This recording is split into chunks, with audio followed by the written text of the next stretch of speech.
Setelah taslim, tunduk patuh tadi, ar-ridha. Ar-ridha. Ar-ridha ini yang kita sering ucap lah Pak Abu, ya. Raditu billahi rabbah wa bil islami dina wa bi Muhammadin nabiyya wa rasulah. Jadi ridhonya ini di yang kelima ini. Di yang kelima, raditu billahi rabbah wa bil islami dina wa bi Muhammadin nabiyya wa rasulah. Betul. Aku redha Islam sebagai agama. Aku redha Islam sebagai agama. Enggak semerta-merta. Makanya ditekankan tentang usul salasa itu. Kenali Allah, kenali Nabi Muhammad, kenali Islam. Jangan sampai kau mengaku Islam, Muslim, tapi tidak hafal nama Tuhanmu. Kau mengaku Muslim, tidak hafal konsekuensi syahadat wa anna Muhammad Rasulullah. Kalau kau sudah mengatakan Muhammad Rasulullah, 4 konsekuensinya pegang. Pegang, ini wajib. Yang pertama, taat dengan perintah Nabi. Yang kedua, menjauhkan larangan Nabi. Yang ketiga, percaya dengan yang Nabi kabarkan walaupun sifatnya gaib. Gaib. Mata belum melihat, telinga belum mendengar, hati belum bisa ngayal. Cuma Nabi yang ngomong sami'na wa ta'ana. Konsekuensi yang keempat, ini yang paling penting. Kalau kau mengatakan Muhammad Rasulullah, tidak beribadah kecuali ada contoh beliau. Konsekuensi yang keempat, la ya'budallah illa bima syara'a alaih. Tidak beribadah kepada Allah kecuali ada contoh Rasul. Jadi jangan beragama dengan ikut-ikutan. Jelaskan. Suruh anak perempuan kita pakai kerudung, Bu. Sambil sampaikan hadis ayatnya.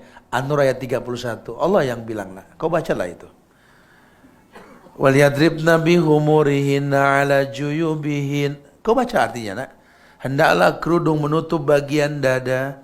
Makanya mama suka bawel. Kenapa jangan pakai kerudung kecekek? Gitu ya. Karena di Quran tuh kerudung nutup bagian dada. Ya. Jadi jelas laki-laki aqimis sholata lidzikri. Dirikan sholat untuk mengingatku. Maka Pak, sholat berjamaah Pak. Laki-laki berjamaah di masjid, di surau. Laki-laki Pak. Itu laki-laki soleh. Sholatnya di masjid berjamaah. Kalau perempuan soleha di rumah. Laki-laki sholat di rumah, laki-laki soleha. Namanya gitu. Sampaikan. Baik-baik diomongin. Saya pengen punya suami yang soleh, bukan soleha. Gitu. Bilang baik-baik Bu ya. Kita bahas besok pagi masalah itu, tenang aja Bu ya. Ar-ridho. Ya. Raditu billahi rabba wa bil islami dina wa bi Muhammadin nabiyya wa rasulah. Jadi aku ridho Islam sebagai agama, betul. Aku ridho Allah sebagai Rabb yang mencipta. Dan dia paham, bukan cuma diucap. Karena sudah bahas 4 hal pertama tadi. Ya sudah paham dia. Kalaupun dia katakan raditu billahi rabba, rububiyahnya Allah. Aku ridho Allah yang mencipta, menghidupkan, mematikan, Allah aku rela. Maka aku akan tetapkan namanya. Allah yang menghidupkan Al-Hayy, Allah Al-Khaliq. Allah yang memberikan rizki, Allah Ar-Razzaq. Allah Maha Pengasih, Ar-Rahman Ar-Rahim. Allah yang menjaga Al-Muhid. Dia paham itu. Sehingga dia tahu sekali, raditu billahi rabba. Dia rasakan ujian selesai. La haula wala quwata illa billah. Hasbunallah wa ni'mal wakil, ni'mal maula wa ni'mal hasbi Allahu la ilaha illa huwa rabbul arsyil azim. Mulutnya bergemi dia, insyaallah. Wa bi Muhammadin nabiyya, dan dia tahu aku redha Nabi Muhammad sebagai nabi. Kenapa? Masya Allah, enggak salah rekomendasi Allah ini. Walaqad kana lakum fi rasulillahi uswatun hasanah. Telah ada suri teladan yang terbaik pada diri Rasulullah sallallahu alaihi wasallam. Wa bil islami dinah. Dan aku rela Islam sebagai agama. Islam yang mana? Yang dibawa sama Rasul. Islam yang nggak pakai embel-embel. Kalau di kami di Indonesia kan ada organisasi, ada Islam NU, Muhammadiyah, Persis. Itu organisasi, itu bukan Islam. Anda mau berorganisasi ya silakan saja. Kalau negeri Anda demokrasi memang dengan organisasi, tapi jangan organisasikan Islam. Kalau sampai kami Ru'yatul Hilal, bukan kami NU, memang syariat. Quran yang mengatakan paman syahida minkum syahr, yang menyaksikan bulan puasa, Quran. Kalau pun tertutup mendung kita pakai hisab, bukan Muhammadiyah kami. Nabi yang perintahkan, wa in ghamma 'alaikum fa'amilu Sya'ban salasin. Kalau tertutup mendung sempurnakan Sya'ban 30 hari, itu hisab. Jangan dikup sebagai organisasi. Islam bukan ormas. Jadi kalau ormas berbuat salah, jangan salahkan Islam. Islam berlepas diri. Jadilah orang yang ilmiah. Ya, jangan lihat Islam dari ormas. Ya, karena Islam lihat dari Quran dan Sunnah. Qala Allah, wa qala Rasul, wa qala sahabah. Hafadal Islam. Jadi kita nggak dibikin bingung nih.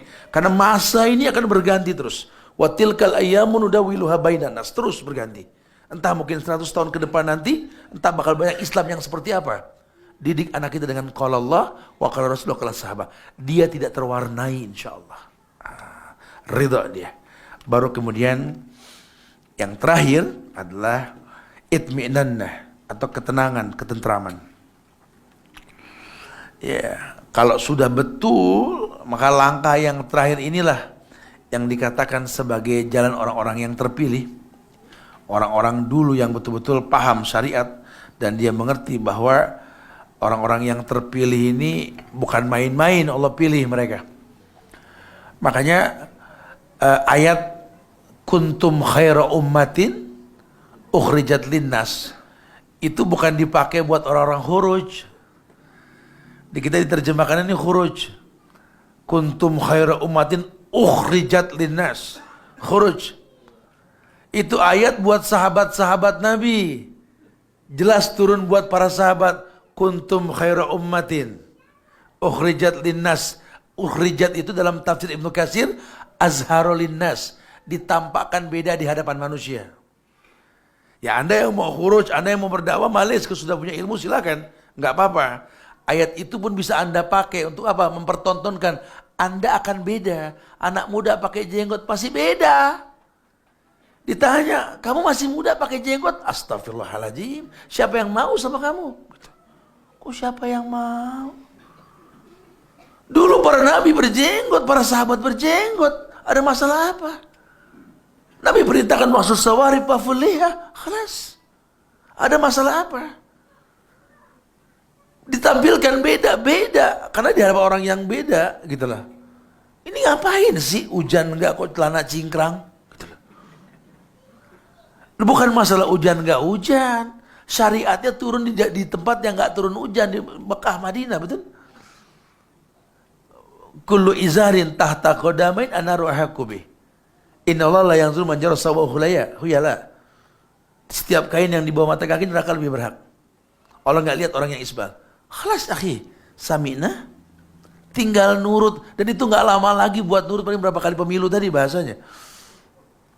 Enggak lama lagi, masa kita ini enggak lama. Kita mau tentang itu syariat.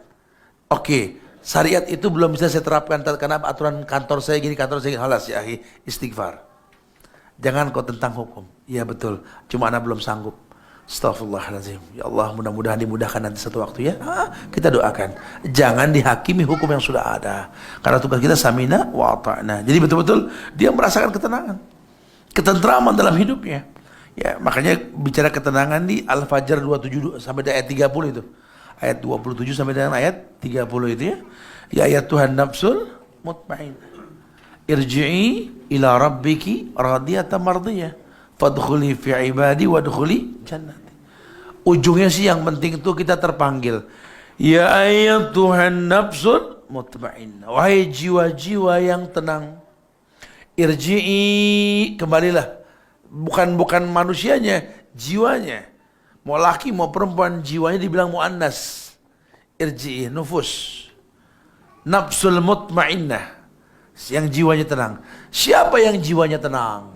Pahami yang 5 kita bahas tadi. Siapa yang jiwanya tenang? Si kaya yang bersyukur, si miskin yang bersabar. Itu jiwanya tenang. Si kaya dengan harta tak sombong, si miskin dengan kemiskinannya tak lara. Dia enggak sedih. Karena dia tahu semuanya titipan. Kalaupun sulit terasa, dia yakin. La yukallifullahu nafsan illa wus'aha. Kalaupun banyak ujian, dia berhusnuzan. Bahwa sesungguhnya innallaha idza ahabba qauman ibtalahum. Rasul yang mengatakan, bukti cintanya Allah pada hamba-hambanya, Allah uji dengan kesulitan. Jadi kalau dia merasakan sulit, dia merasa dicintai sama Allah. Dia berhusnuzan kepada Allah. Itu yang dimaksud. Subhanallah, ya.